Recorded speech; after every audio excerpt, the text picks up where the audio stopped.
Malik stepped off the bus and immediately felt the difference in the air. It was thick with unspoken judgment, every gaze from the wealthy students cutting like glass. His sneakers, worn and faded, barely made a sound on the polished marble floors of the prestigious academy. The grandeur of the place was overwhelming, but it wasn't the ancient stone walls or glittering chandeliers that caught his attention. It was the cold, dismissive stares from the students who clearly didn't think he belonged. "You're lost, right?" Carter's voice cut through the silence like a knife. His smirk was a well-practiced one, the kind that belonged to someone used to never having to prove their worth. Malik didn't answer. He didn't need to. He'd seen this look before, the kind that said, "You don't belong here," without needing to speak a word. The invitation had come unexpectedly, an outreach program from the school to bridge the gap between different communities. Malik wasn't sure what the point of it was. He couldn't imagine how anything about this visit could change the fact that people like him, people from his neighborhood, were always seen as less than. As he walked through the halls, he couldn't shake the feeling that he was being watched, studied. The other students, clad in their crisp uniforms, whispered behind their hands, casting sideways glances at him. Malik kept his head down, trying to ignore the looks, but it was hard when they were so unmistakably clear. Then, in the middle of the school's grand music hall, it happened. Malik had been told there would be a demonstration, a showcase of sorts to bring the two worlds together. But the moment he entered the room, it felt more like a spectacle. "Can you even play?" Carter taunted, lounging by the grand piano. He had been sitting with a few friends, their laughter laced with condescension. "Or are you just here to look the part?" Malik had seen the piano. It wasn't just any instrument. It was the kind of piano most people could only dream of touching. He had always loved music, had spent years teaching himself, his fingers tracing melodies on the cracked keys of a second-hand keyboard back home. But this was different. It was tempting to walk away. But Malik, feeling the weight of every judgment in the room, did something unexpected. Without a word, he approached the piano, his hands brushing the keys. The first note resonated through the hall, rich and deep. His fingers seemed to know the piano better than anyone else. As his hands moved, the music spoke, speaking of pain, of strength, of a life lived in the margins but full of stories waiting to be heard. His fingers flowed over the keys, playing with the intensity of someone who had nothing left to lose, every note pulling a thread between him and the crowd that had so quickly dismissed him. Carter's mocking smile faltered. The room was still, the music wrapping around them, demanding attention. The other students, the ones who had never seen someone like Malik before, were frozen. They weren't just hearing the music, they were feeling it. Malik played with his heart in every note, pouring the essence of his life into each chord. This wasn't just a performance. It was his declaration. But as Malik reached the climax of the piece, Carter's voice broke through the silence once again. "You think that's impressive?" he sneered. "Is this supposed to be your big moment?" The music stopped. Malik stood up slowly, the echo of the final note lingering in the room like a challenge. He looked Carter dead in the eye, but the tension was palpable. The room held its breath, waiting for Malik's next move. And then, Malik did something no one expected. He didn't react to the insult. Instead, he turned toward the head of the music department, a woman named Mrs. Langston, who had been watching silently from the back of the room. "Am I in your showcase?" Malik's voice was calm but firm, the question hanging in the air like a dare. Mrs. Langston, her arms crossed, exchanged a look with the other faculty members. They had all been skeptical of Malik's abilities, not because of his talent, but because of his background. They had thought that his performance would be nothing more than a token gesture, a way to tick off a box for the outreach program. But now, they were staring at something they hadn't anticipated. Something raw, something real. "Well," Mrs. Langston said after a long pause, "I suppose it's time for you to prove it, Malik." The decision had been made. Malik was in. But the road ahead wasn't going to be easy. As the days passed, Malik felt the weight of that decision.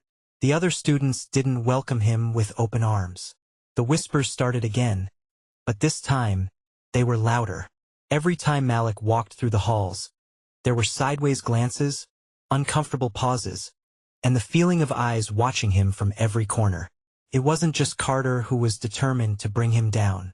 There were others, 2 students whose lives had been shaped by wealth and privilege, students who had never faced a fraction of the struggle that Malik had endured. They wanted to see him fail. They wanted to remind him that he didn't belong. And the sabotage started in subtle ways. The sheet music for his performance mysteriously went missing. His practice time was cut short.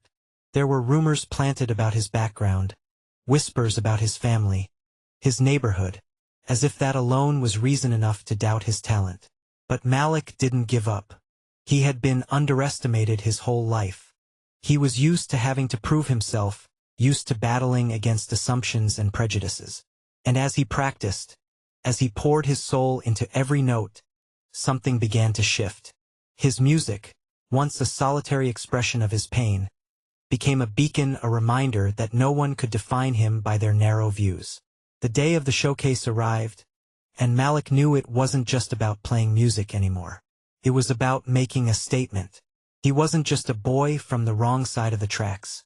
He was a force, and he was going to make them hear him, whether they liked it or not.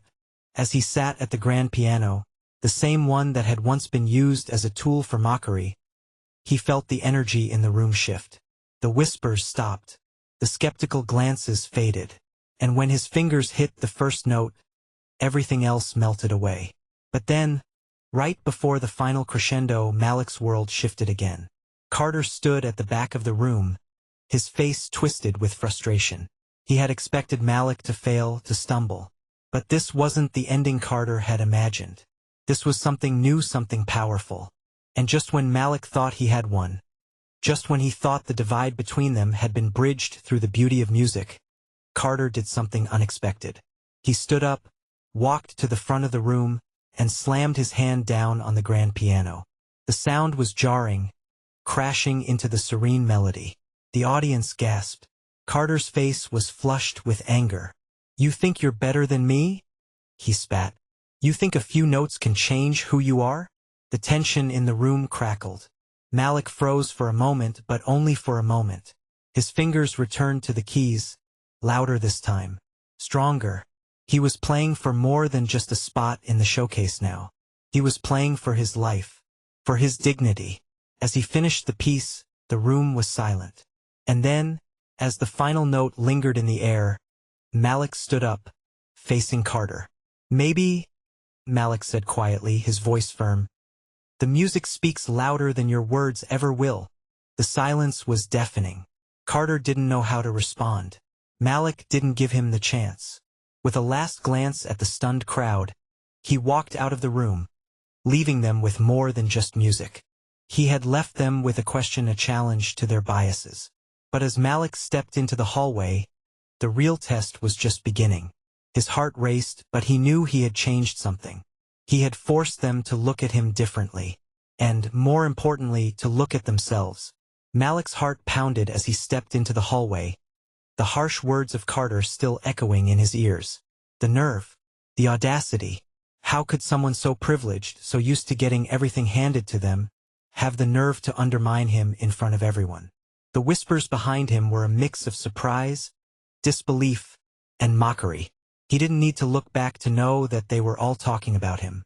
They hadn't expected him to be any good, let alone to rise to the occasion and outperform their every expectation. They hadn't thought Malik would even be able to sit at that grand piano, let alone dominate it. But he had.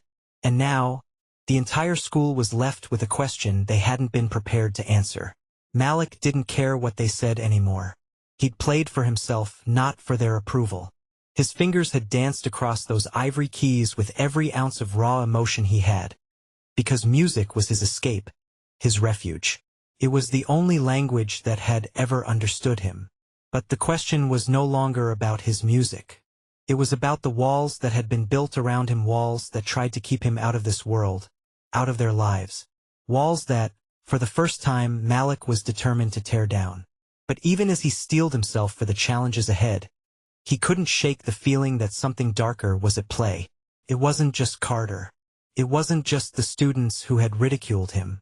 No, this was deeper. This was systematic. This was institutional. Malik barely slept that night. As soon as the sun broke through the blinds, his mind was racing. He couldn't ignore what had happened in that showcase. Carter had disrupted his performance, but it wasn't just about a childish tantrum anymore. That slap on the piano had shaken the ground beneath him. That moment, more than anything, had unveiled the ugly truth. This wasn't just about proving his talent. It was about the system, the people who held the power, the narratives they controlled, and the prejudices they disguised as tradition. By the time Malik arrived at school the next day, he could feel the tension in the air. The stares were colder. The whispers had turned into pointed remarks. His classmates were no longer amused by his presence. They weren't just curious, they were threatened. He could sense it in the way they avoided eye contact or walked by him without a word. In the middle of all this, the headmaster, Mr. Riley, stopped him in the hallway. "Malik," he said, his tone heavy with something Malik couldn't place. "I need to speak with you in my office after class." Malik felt a chill run through him.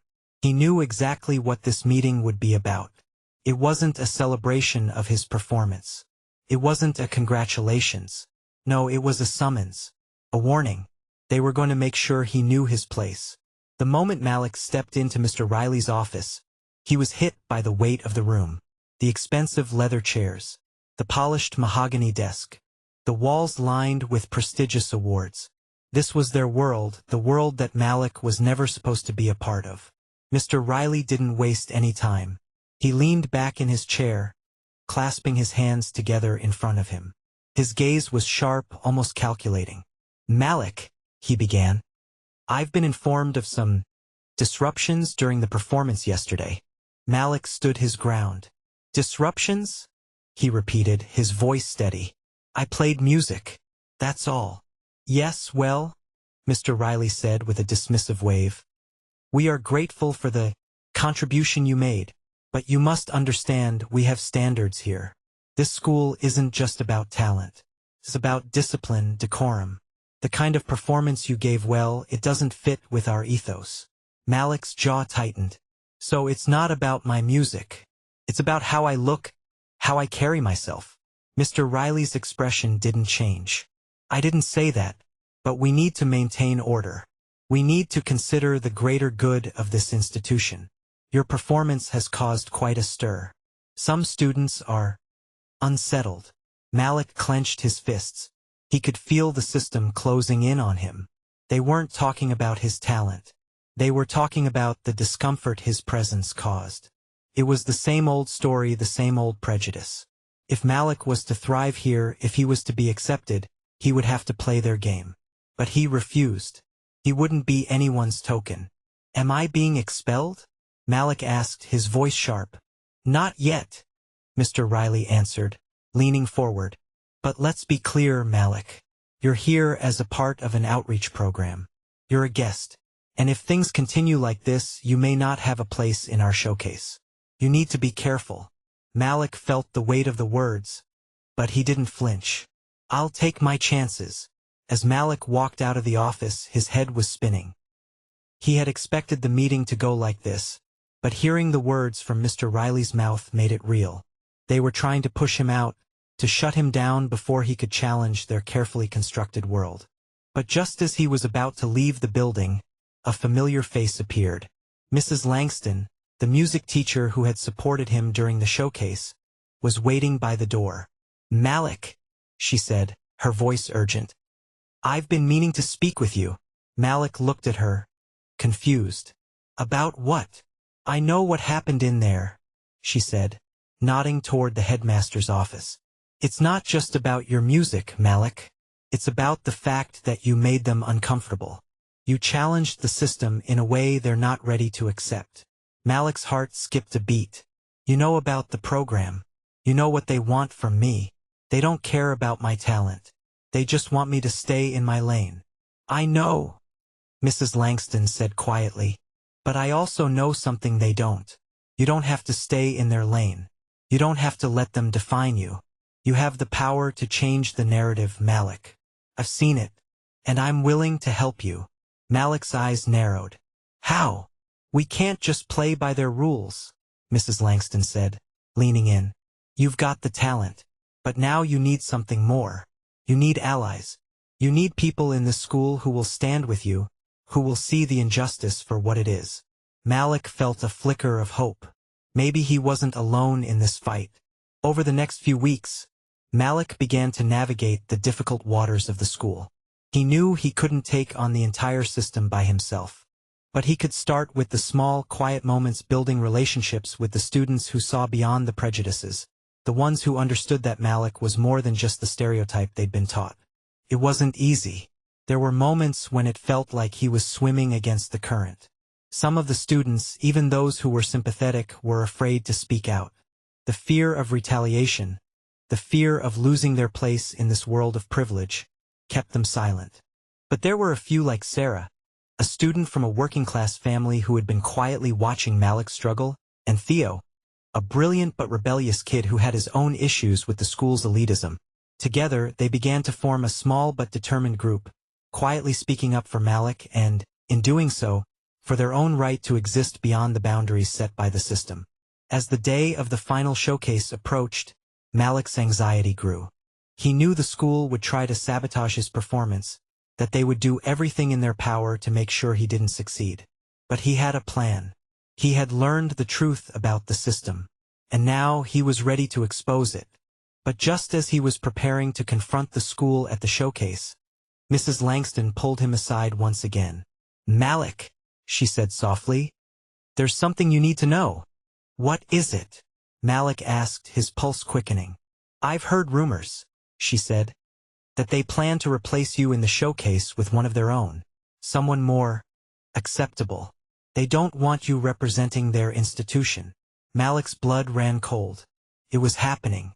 They were trying to erase him, to make sure he never got a chance to prove that people like him could belong in their world. And just as Malik prepared to confront them, a message appeared on his phone.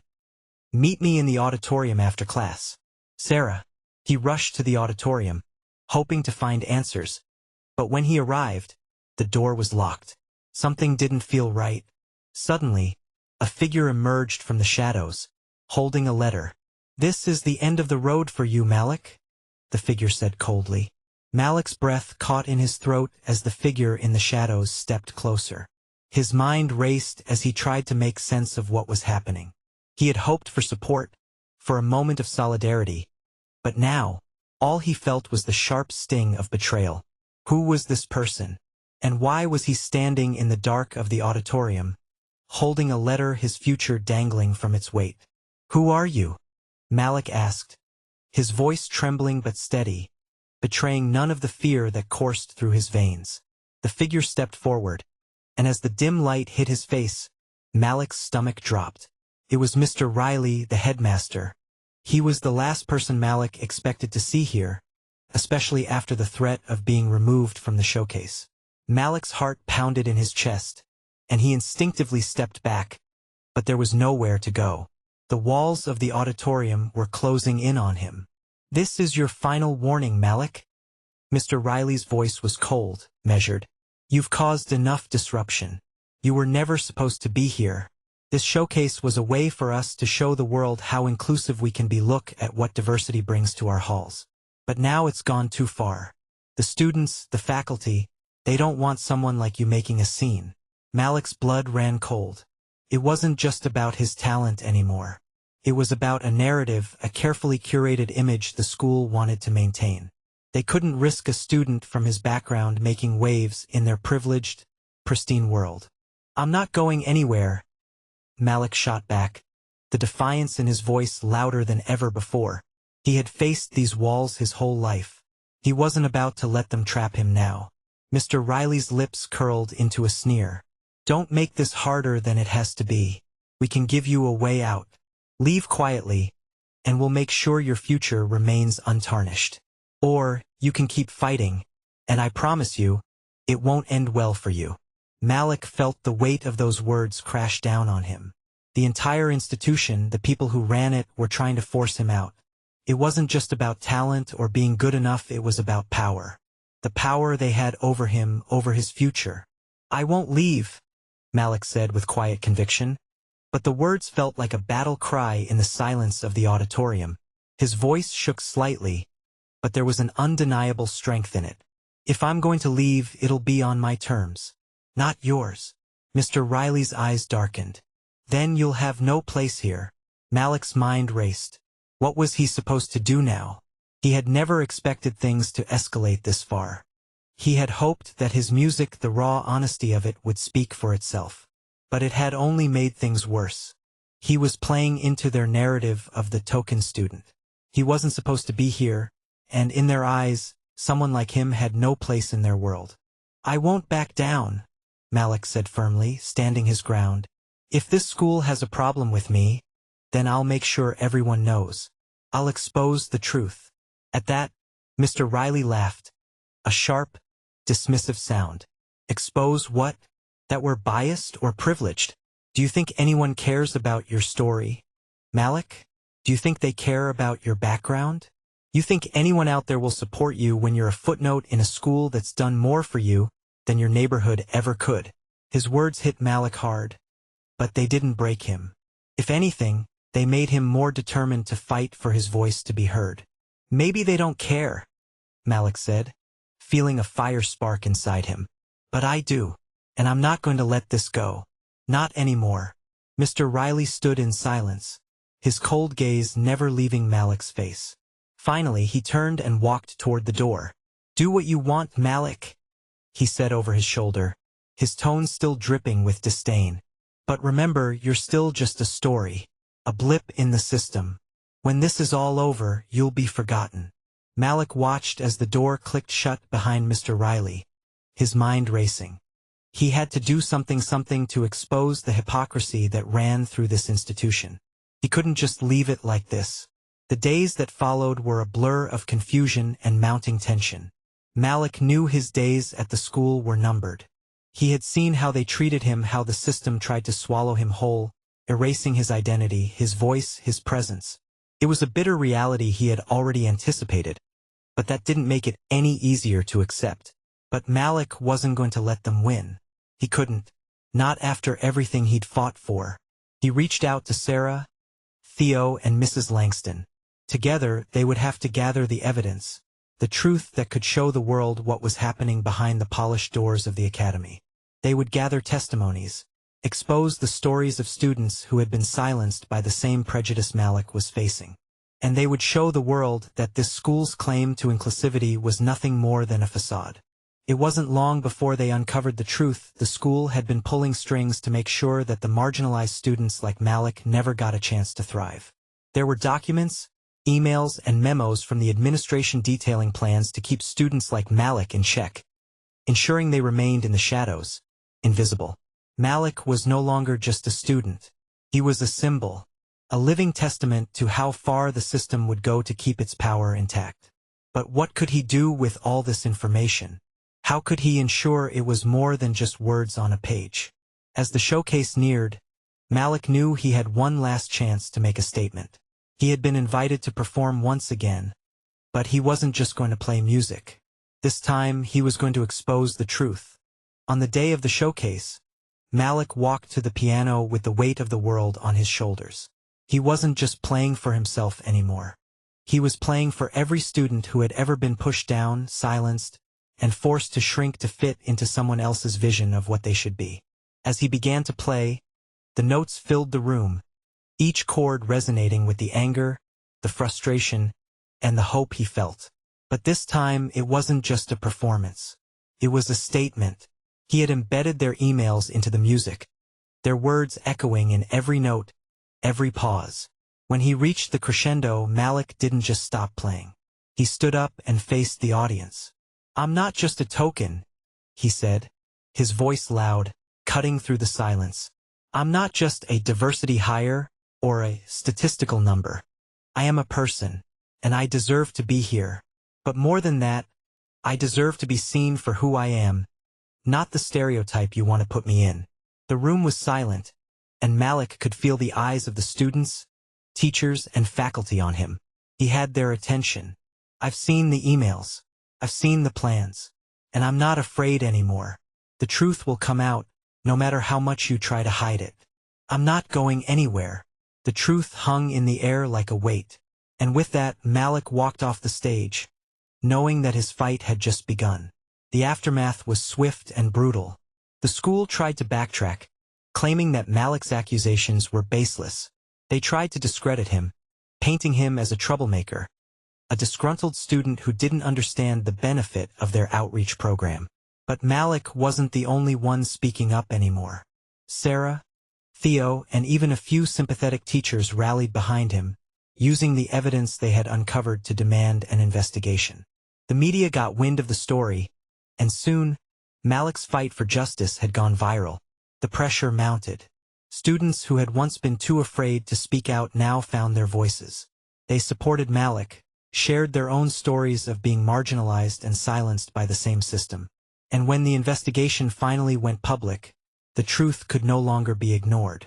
The school was forced to confront its systemic issues, its bias, and its hypocrisy.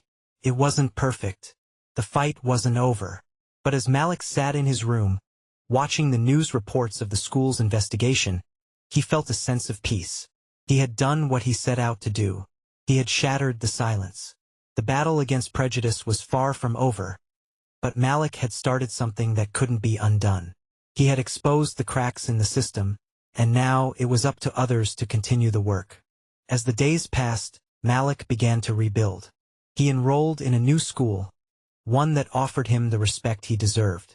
His music flourished in a new environment, one that celebrated diversity and talent equally. And as he looked back on everything he had fought for, he knew that this was just the beginning. The fight for justice, for equity, for recognition, it was never easy. But Malik had shown the world that, with determination, even the most deeply ingrained systems of prejudice could be cracked open. And with every note he played, he would remind them of the truth. That talent, that voice, that humanity could never be silenced. If Malik's story resonated with you, if you believe in the power of standing up against injustice, then don't let his journey end here. Share this story. Speak up. Challenge the biases that still exist around us. Together, we can make a difference.